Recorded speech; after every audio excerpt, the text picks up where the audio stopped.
ধর্ষকের কোনো ধর্ম নাই, সে হিন্দু মুসলিম নাকি বৌদ্ধ খ্রিস্টান না আলেম জালেম, এগুলো ধর্ম দেখার সময় নাই। আল্লাহ পাক বলেছেন তার রাসূলের মাধ্যমে ধর্ষণ হলেই প্রকাশ্যে মৃত্যুদণ্ড দিয়ে দিবে, যেই হোক, সে যেই হোক, সে যেই হোক না, ওর কোনো ধর্ম নাই। সে একজন আলেম দাড়িওয়ালা মানুষও যদি হয় তাকেও এই কাজ করতে হবে।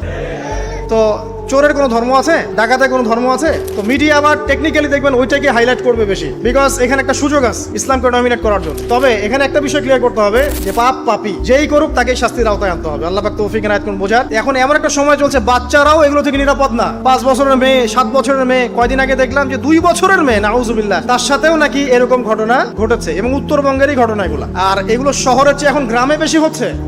কারণ কি জানেন? গ্রামে তো আগে মানুষ এই উন্মুক্ত পোশাক আশাক দেখতো না খুব বেশি।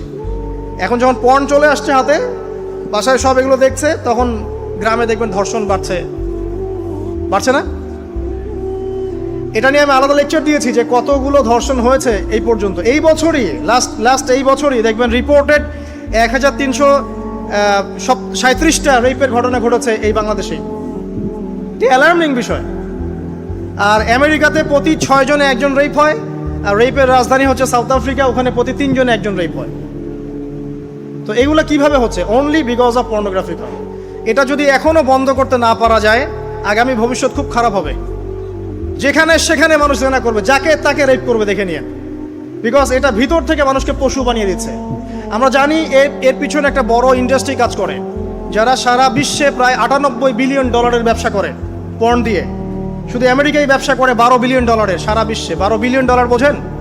$1 বিলিয়ন কত কোটি বোঝেন? $100 কোটি। তো বিশাল একটা ইন্ডাস্ট্রি আছে, এর পিছনে টাকা কাজ করে, টাকা, অনলি টাকা। আর এখানে যা দেখানো হয় সবই ফেক, এগুলো কোনোটাই সত্য না, এটা শুধু একটা অভিনয় আর কিচ্ছু না। তো এটা দিয়ে পুরো স্পেশালি মুসলিম যুবকদের ভিতরে এমন একটা মানে পশুত্ব ঢুকে দেওয়া হয়েছে যে জেনা, ধর্ষণ, বেহায়াপনা এগুলো বাড়তেই আছে দিন দিন। এটা না কমানো গেলে এবং মানে আইনের সুশাসন নিশ্চিত করা না গেলে ধর্ষণ কমবে না, জেনা কমবে না, ইফটিজিংও কমবে না, মেয়েদের অধিকার আর আদায় করা সম্ভব হবে না। এটা আমার মত। বাকিটা আপনারা ভেবে দেখেন, আপনারা অনেক বিজ্ঞ মানুষ আছেন, ভেবে দেখেন কি করলে এগুলো কমবে। যদি না ভাবি, আল্লাহ পাক কি করবেন জানেন? একটা হাদিস বলি খালি। জাইনাব বিনতে জাহাশ রাদিয়াল্লাহু আনহা তিনি বলছেন, ইয়া রাসূলুল্লাহ সাল্লাল্লাহু আলাইহি ওয়াসাল্লাম, আনুহলিকু ওয়া ফিনা সালিহুন, আমাদের মধ্যে সৎ লোক থাকা অবস্থাতেও কি আমরা ধ্বংস হয়ে যাব? আমাদের মধ্যে সৎ যে অনেক ব্যক্তি আছে তারা থাকলেও কি আমরা ধ্বংস হয়ে যাব? নবীজি বলছেন, নাম, হ্যাঁ তোমরা ধ্বংস হবে। ইযা কাসরাতিল খাবাস, যখন নোংরামি, অশ্লীলতা, বেহায়াপনা বাড়তে থাকবে, আলেম জালেম সব ধ্বংস হয়ে যাবে।